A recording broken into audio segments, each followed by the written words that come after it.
So after I published my video on Springvale Junction, one of the most popular suggestions in the comments on which intersection to do next was here in Mooroolbark in the outer eastern suburbs.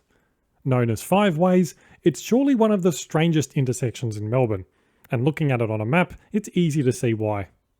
There are 4 roads coming from 5 different directions that all meet here: Hull Road, Lincoln Road, Manchester Road, and Cambridge Road. And so in today's video, we're going to look at how Five Ways came to be the way it is. Five Ways is located in Mooroolbark, just south of the railway station and main shopping strip. Now, seeing this from above, you might think that Manchester Road is the oldest, because it's the only straight one and the other meandering roads are the imposters creating this entire mess. But it is in fact the other way round. Hull and Cambridge roads are the oldest, from the 1800s, and follow contour lines through this hilly area, which was a common technique at the time to make their gradients more manageable. This was particularly important back then, because horses, carriages and bicycles had a much harder time getting up these steep gradients in the days before motorised cars, especially given the poor condition of thoroughfares at the time. Hull Road is also one of the 2 main roads between Ringwood and Lilydale. In fact, what is today called Mooroolbark Road was actually part of Hull Road before this was changed sometime after 1966. The section that is today called Hull Road, east of Mooroolbark Road, used to be known as Birmingham and Charles Roads, before this was changed at the same time. As for Manchester Road, it was not a main thoroughfare until relatively recently. This is because suburban sprawl took until the 1970s and 80s to reach the then sleepy town of Mooroolbark, and the former back road of Manchester Road started to carry a lot more traffic as more people moved in.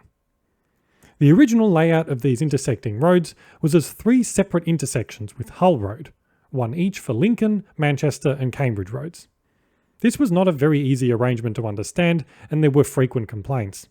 For example, in 1944, a Mrs. Sherlock who lived next to the road complained to the Lilydale Shire Council that motorists would frequently get confused and ask her for directions. The council then put up some signs, but nothing further was done until 1948, when some minor improvements were made by creating a wider curve at the intersection of Lincoln and Hull roads. Despite this change, there were continued requests to change the intersection well into the 1950s. Dumped rubbish, lost travellers, and crashes continued more or less unabated. In 1952, the Mooroolbark Primary School, located on the northwest corner of the intersection, wrote to the Shire Council asking for improvements. Then in 1969, either the Country Roads Board or the Shire Council converted the intersection into the current configuration that we know today. Unfortunately, records are very patchy, and I haven't been able to find an exact opening date or even which authority planned and built it. So if you do happen to know, please leave a comment below. I've been able to narrow it down by comparing the 1968, 69 and 70 editions of the Melway, which here show the changes to the intersection. Essentially what happened is that the 3 major intersections were merged so that they function as a single layout using 3 multi-lane roundabouts. They are designed so that in most cases, if you want to continue straight into the next roundabout or road, or turn right, you stay in the right lane, and you stay in the left lane if you want to turn off and exit the intersection. And in case you thought 5 roads was complicated, it was actually nearly 6. A little bit south of here is Colchester Road, which was originally planned to be extended up to this intersection to meet Manchester Road, but this never happened. Now, from what I can see online and in the comments from the Springvale Junction video, there is quite a lot of debate over whether or not it is actually that complicated. Some people say that it's absolutely fine if you just pay attention, and this may very well be the case.